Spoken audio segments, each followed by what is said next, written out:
I'm Sir Gordon of SMG Safety, and today we're going to talk you through the ZOLL AED 3.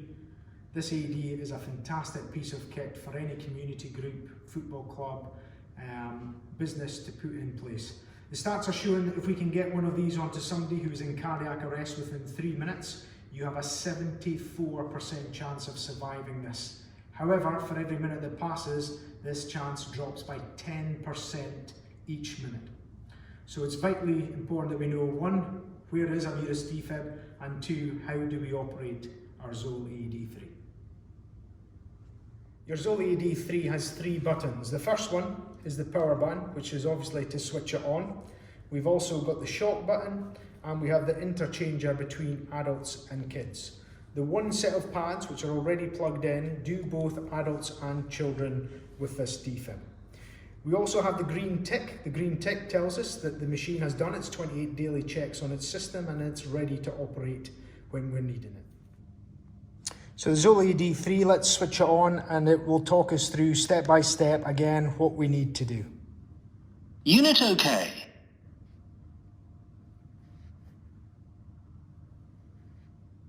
Stay calm. Check responsiveness. Call for help. Open the airway. Check breathing. Adult patient selected.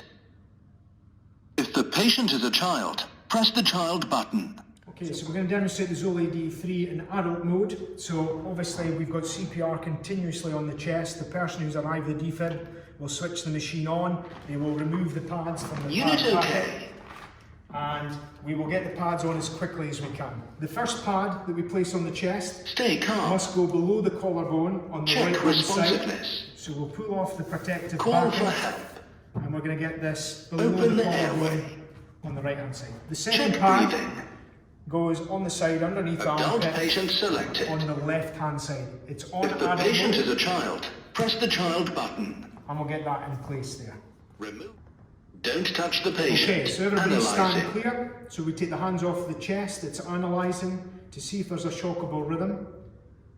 Don't touch the patient. Analyzing. Very important, nobody's touching Shock the casualty. advised. There's a shockable rhythm. Everybody Don't touch stand the clear. patient. Hit the button. Shock delivered. We're looking, is there any change? There's no change at all. Start So CPR. we're straight Push away to match the tone. back onto the chest for the chest compressions. We'll continue this until the ambulance arrives, or the next 2-minute cycle where it will ask us to stand clear again, and we'll reanalyse shock or no shock, and we continue. Please remember that you can't shock someone who doesn't need shocked. If the heart's in VF or VT, it's a shockable rhythm, therefore it will say shock advised. If it says no shock advised, it's because the heart has Continue got CPR. no electrical current in the heart, so therefore it can't, so we'll continue with CPR, or if it's they've got a normal rhythm. So we have a good look, is there any Continue change CPR. on them. If I stop my CPR, the defib is a bit bossy and it asks you to continue the CPR. So that's how we operate the ZOLL AED 3 defibrillator.